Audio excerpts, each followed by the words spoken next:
Hi everybody, this is Sasha, and I would love to talk about fear today. And it seems quite appropriate to talk about this topic in a day in which the world is totally expecting a conflict with with the probability of ended up becoming a world war. But we are also afraid about the possibility of climate change taking our future away. And so it is so important to speak about the one thing that these two topics have in common the most, which is fear.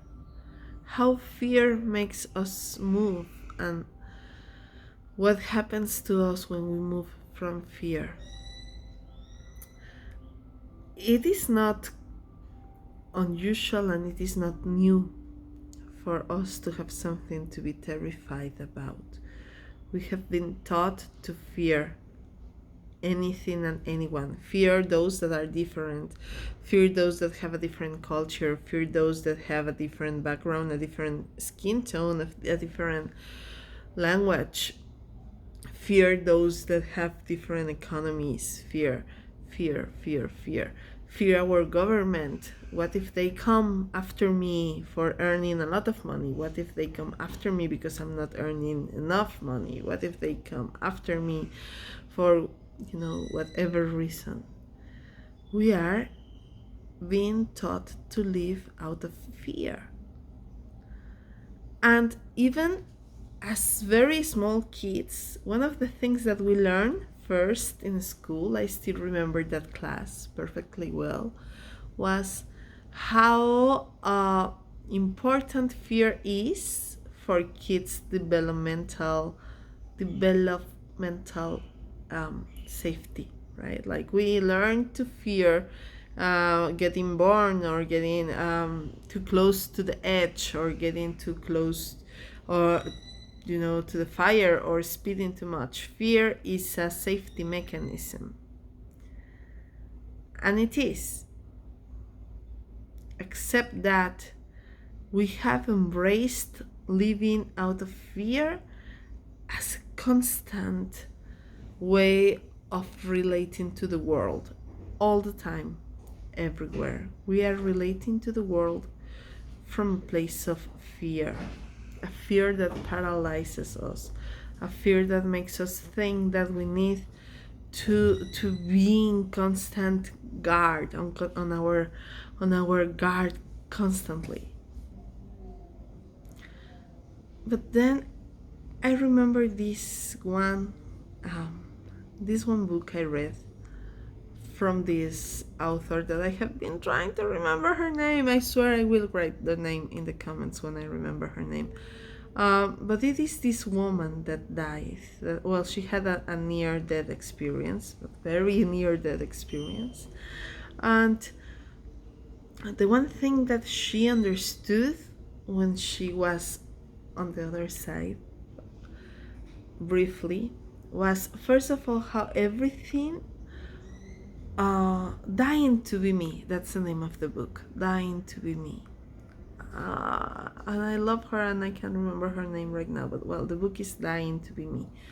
And the author speaks about how when she had this near-death experience in which she was clinically dead for some seconds, it's like she could see everything with a different light. She could see like if you were in a mall, in a beautiful large mall, but all that you could see you saw through a lamp, a hand lamp, a hand flashlight. But when she was on the other side, it's like the lights were turned on and she could see everything.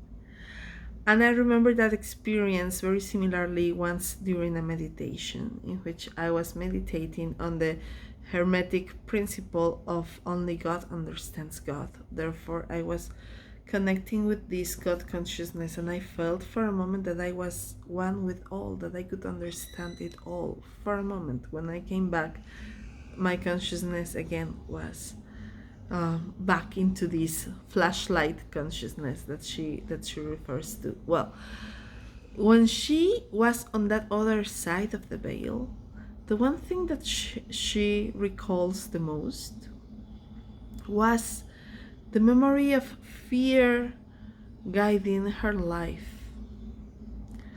And then she had this moment of clarity in which she understood that the same care and precaution that fear was meant to mean for us could be achieved through love. If you love yourself enough, you're going to take care. If you love your children enough, you're going to take care of them, right? Like she understood this substitution of love instead of fear. And I think that is more valid and more relevant right now than ever before. Like taking care of our planet because we freaking love our planet, not because we are terrified. Living in peace and understanding others because we learn to love them, not because we are terrified. Doing the things that we need to do in life in order to be safe because we love ourselves, not because we are terrified. Because fear limits our capacity to experience life. Now, how do you get rid of fear? How do you transcend fear? You don't. You love it. You embrace it and you love it. You cannot just deny it and say, yeah, I'm not afraid, because then it's denial and spiritual bypassing, and that doesn't work. You love it. You see it. Okay, I am afraid of this. I can fear my fear. I can feel my fear, and I can move it through my body because it becomes something physical. It becomes a physical experience. And when it is a physical experience, what you need to do is to let it move through you, to see what it's telling you and to let it move through you. And then love that fear, because all that fear was telling you was, we need to be safe, we need to be held, we need to be loved, we need to be seen, we need to be validated. So go to that deeper layer and do that which this emotion is asking from you, which is love, validation, acceptance, safety. So it's simple, yet it's very powerful. Moving away from just being afraid, because that is only taking us deeper into freeze response or fight response or flight response, like I don't want to know anything about it, or even fawn response, like yeah, I will please everybody, so maybe they will keep me safe. We don't need any of those 4 responses to be the guiding light of our lives, because if we do that, if we let them be the guiding force of our life, then we are living a very limited capacity, a very limited version of what we can live, of what we can do and experience.